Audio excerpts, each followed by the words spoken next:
வணக்கம் மக்களே. Asus பார்த்தீங்கன்னா Zenfone 8 and 8 Flipனு ரெண்டு ஃபோன்ஸ் லான்ச் பண்ணிருக்காங்க. ஜெனரலாகவே Asus வந்து Zenfone சீரிஸில் ஒரே ஒரு ஃபோன் தான், அந்த ஃப்ளிப் ஃபோன் மட்டும் தான் லான்ச் பண்ணுவாங்க. பட் ஏன் இப்போ ரெண்டு ஃபோன் லான்ச் பண்ணியிருக்காங்கன்னா, லாஸ்ட் டைம் லான்ச் ஆன ஃபோன் வந்து ரொம்பவே ஒரு பெரிய ஃபோன், கையில் பிடிக்கிறது கஷ்டமாக இருக்குது, வெயிட்டாக இருக்குது அப்படின்னு நிறைய கம்ப்ளைண்ட் வந்துச்சு. அதனாலே அந்த ஃபோன் வந்து அதிகமாக சேல் ஆகலை. அதை போக்குற வகையில் தான் இந்த தடவை காம்பேக்டாக ஒரு ஃபோனும் ஃப்ளிப்புன்ட்டு தனியாக ஒரு மாடலும் லான்ச் பண்ணியிருக்காங்க. அந்த காம்பேக்டான ஃபோன் கொஞ்சம் ஒரு இன்ட்ரெஸ்டிங்கான ஃபோனாக இருந்துச்சு. இப்போ நம்ம அந்த ஃபோனை பற்றி ஃபுல்லாக பார்க்கலாம். Let's get started. ஃப்ளாக்ஷிப்பாக இருந்தாலும் சரி, மிட் ரேஞ்சாக இருந்தாலும் சரி, காம்பேக்டான ஃபோன்றது பார்த்தீங்கன்னா ரொம்பவே கம்மியாக தான் இருக்குது. ஐஃபோன், பிக்சல் இந்த மாதிரியான ஃபோன்ஸ் தான். இப்போ அந்த லிஸ்ட்டில் Zenfone 8மே வந்திருக்கு. இதோட ஸ்க்ரீன் சைஸ் பார்த்தீங்கன்னா வெறும் 5.9 இன்ச்சுக்கான ஸ்க்ரீன் தான் கொடுத்துருக்காங்க. இது ஒரு சூப்பர் AMOLED டிஸ்பிளே தான். ரெசல்யூஷன் பார்த்தீங்கன்னா 1080p 120Hz ரெஃப்ரெஷ் ரேட் இருக்குது. HDR10+ சப்போர்ட் இருக்குது. பிரைட்னஸ் லெவல் பார்த்தீங்கன்னா நார்மலாக 700 nits போகும்.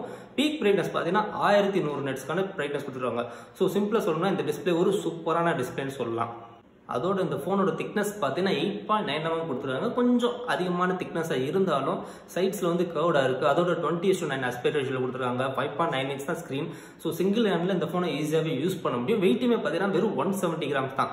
ஸோ ஒரு பர்ஃபெக்டான ஒரு காம்பேக்டான ஃபோன்ன்றது எந்த டவுட்டுமே கிடையாது. எதுக்காக இப்போ இருக்கிற பிராண்ட்ஸ்லாம் ரொம்பவே காம்பேக்டான ஃபோன் கொண்டு வர மாட்டாங்க அப்படின்னு பார்த்தீங்கன்னா, ஒரு சில காம்ப்ரமைசஸ் பண்ணணும். அதனால தான் இப்போ பிராண்ட்ஸ் வந்து கொண்டு வரதில்ல. அதில் முக்கியமான விஷயங்கள் என்னென்னா பேட்டரி லைஃப். சின்ன ஃபோன், ஸோ சின்ன சைஸ் பேட்டரி தான் இருக்கும். அது மட்டும் இல்லாமல் சவுண்ட் குவாலிட்டி வந்து அந்த அளவுக்கு காம்பேக்டான ஃபோனில் சவுண்ட்ஸ் வராது. மெயினாக பார்த்தீங்கன்னா ஹீட்டிங் இஷ்யூ வர்றதுக்கான சான்சஸ் நிறையவே இருக்குது. பட் Asus பார்த்துட்டு இந்த 3 விஷயத்தையும் ரொம்பவே நல்லா பண்ணியிருக்காங்கன்னு சொல்லணும். ஏன்னா இந்த ஃபோனில் Snapdragon 888 ப்ராசஸர் கொடுத்துருக்காங்க. LPDDR5 RAM இருக்குது. UFS 3.1 storage type, 120Hz refresh rate. அது கூட பார்த்தீங்கன்னா Zenui பார்த்தீங்கன்னா கிட்டத்தட்ட ஸ்டாக் ஆண்ட்ராய்டு தான். Android 11 மேலே பில்ட் பண்ணியிருக்காங்க. இது எல்லாமே சேரும்போது வந்து பர்ஃபார்மன்ஸ் வந்து தாறுமாறாக இருக்கும். அது கூடவே ROG ஃபோனில் இருக்க மாதிரியான கேமிங் மோடுமே கொடுத்துருக்காங்க. ஸோ பர்ஃபார்மன்ஸில் எந்த ஒரு பிரச்சனையுமே இருக்காது. ஆனால் இவ்வளோ சின்ன ஃபோனில் இந்த அளவுக்கு பர்ஃபார்மன்ஸ் வரும்போது பார்த்தீங்கன்னா ஹீட்டிங் இஷ்யூ வர்றதுக்கான சான்சஸ் இருக்குது. அது தவிர்க்கிறதுக்காக இதில் பார்த்தீங்கன்னா தெர்மல் கோட்டிங் கொடுத்துருக்கோன்னு சொல்கிறாங்க. ஸோ ஹீட்டிங் இஷ்யூ இந்த ஃபோனில் கிடையாது. ஃப்ளாக்ஷிப் லெவல் பர்ஃபார்மன்ஸும் கிடைக்கும். அடுத்தது பார்த்தீங்கன்னா சவுண்ட் குவாலிட்டி. இந்த ஃபோனில் டூயல் ஸ்டீரியோ ஸ்பீக்கர்ஸ் கொடுத்துருக்காங்க. ஸோ சின்ன ஃபோனில் சின்ன ஸ்பீக்கர் தான் வைக்க முடியும். ஆனால் இதில் பார்த்தீங்கன்னா கொஞ்சம் பெசில்ஸை பெருசாக்கிட்டு பெரிய ஸ்பீக்கர் கொடுத்துருக்கனால இதோட சவுண்ட் அவுட் பார்த்தீங்கன்னா ரொம்பவே சூப்பராக இருக்குது.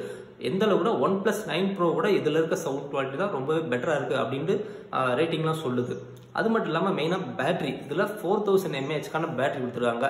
ஒரு சில பேருக்கு அது கம்மியாக இருக்கிற மாதிரி தோணும். பட் 6 inchக்கான ஸ்க்ரீன் சைஸ் 4000 mAhன்றது கண்டிப்பாக ஒரு நாள் வரைக்கும் தாங்கும். அது கூட 30 வாட் சார்ஜர் கொடுத்துருக்காங்க. அதை வச்சுட்டு அரை மணி நேரத்தில் உங்களால் 70% வரைக்கும் சார்ஜ் பண்ணிக்க முடியும். ஸோ ஓவராலாக காம்பேக்டான ஃபோனில் எதெல்லாம் மைனஸாக இருக்குமோ அதெல்லாம் நல்லாவே கவர் பண்ணி ப்ளஸ்ஸாக கொண்டு வந்திருக்காங்கன்னு சொல்லலாம். கேமராஸ், இந்த ஃபோனோட டிசைனை பார்க்குறப்பவே உங்களுக்கு தெரிஞ்சிருக்கும்.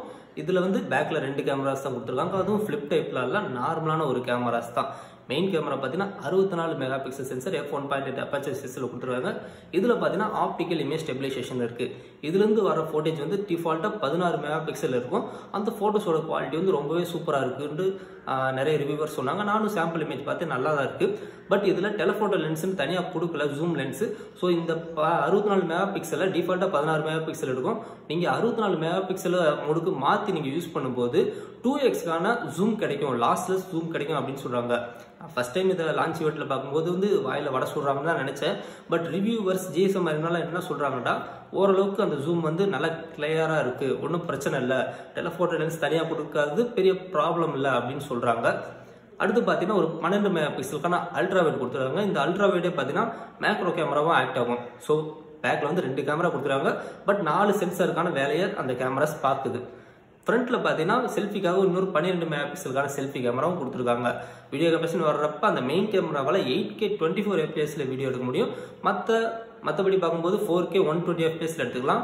மற்ற ultra wide and selfie camera ரெண்டுத்துலையும் 4K 60 வரைக்கும் எடுக்க முடியும். ஓவராலாக கேமராஸ்னு பார்க்கும்போது ஒரு நல்ல கேமராஸ் தான் கொடுத்துருக்காங்க.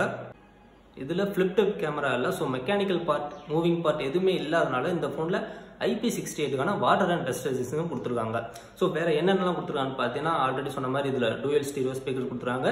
3.5 mm ஹெட்ஃபோன் ஜாக்குமே கொடுத்துருக்காங்க. இப்போ சோனி, இந்த Asusலாம் ஃப்ளாக்ஷிப் ஃபோன்லேயே ஹெட்ஃபோன் ஜாக்கை திருப்பி கொண்டு வர ஆரம்பிச்சிருக்காங்க. இதே மாதிரி எல்லா பிராண்டுமே பண்ண நல்லாயிருக்கும், பார்க்கலாம். அடுத்து பார்த்தீங்கன்னா இந்த ஃபோன் வந்து 5G சப்போர்ட்டோட வருது. அதர் கண்ட்ரீஸ்லாம் நிறைய பேண்ட் சப்போர்ட் பண்ணுது, பட் இந்தியாவில் எந்த அளவுக்கு வரும்னு தெரியல. அது இல்லாமல் Wi-Fi 6E, Bluetooth 5.2, AMOLED டிஸ்பிளேனால in display fingerprint scanner எந்த ஒரு குறையும் மேலே பேசிக்காக இருக்க வேண்டிய எல்லாத்தையுமே கொடுத்துட்டாங்க. ஃபைனலாக ப்ரைஸிங் பற்றி பார்ப்போம். இந்த ஃபோன் பார்த்தீங்கன்னா நிறைய வேரியண்ட்டில் லான்ச் பண்ணியிருக்காங்க. அதில் பேஸ் வேரியன்ட் பார்த்தீங்கன்னா 6GB RAM 128GB ஸ்டோரேஜ் பார்த்தீங்கன்னா 600 யூரோஸ்க்கு லான்ச் பண்ணியிருக்காங்க. அது அப்படியே இந்தியன் ருபீஸில் கன்வெர்ட் பண்ணிங்கன்னா கிட்டத்தட்ட 53,000 ரூபா வரும். பட் Asus வந்து எப்பவுமே இந்தியாவில் ஒரு அக்ரெசிவான ப்ரைஸிங்கில் தான் கொண்டு வராங்க. மேபி இந்த ஃபோன் ஒரு 45,000 50,000 ரூபாய்க்கு கொண்டு வந்தால் கூட இது செம்ம ஒர்த்தான டீல். 50,000 ரூபாய்க்கு மேலே போச்சுன்னா நம்ம எல்லாருமே OnePlus வாங்கலான்னு தான் யோசிப்போம். ஸோ நீங்கள் இந்த ஃபோன் வந்து எந்த ப்ரைஸ்க்கு கொண்டு வந்தால் நல்லாயிருக்கும் அப்படின்னு நினைக்கிறேன்னு கீழே கமெண்ட்டில் சொல்லுங்கள். அடுத்து நல்ல ஒரு வீடியோவில் பார்க்கலாம். தேங்க்ஸ் ஃபார் வாட்சிங்.